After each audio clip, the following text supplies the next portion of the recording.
E as pessoas que estão aí vão receber essa pétala de rosas como agradecimento de amor à comunidade Capibari.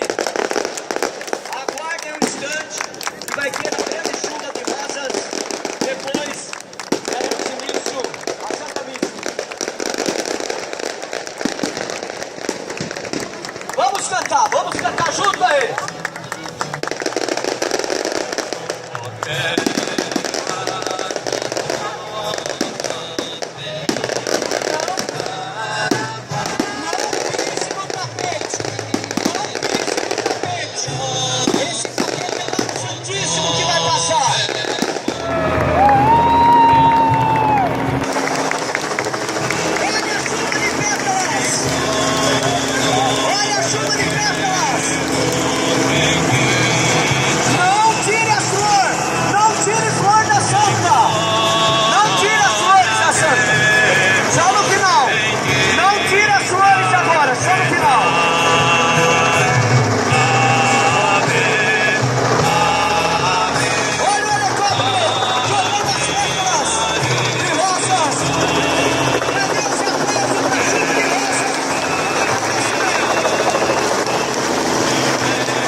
Viva a festa de Nossa Senhora!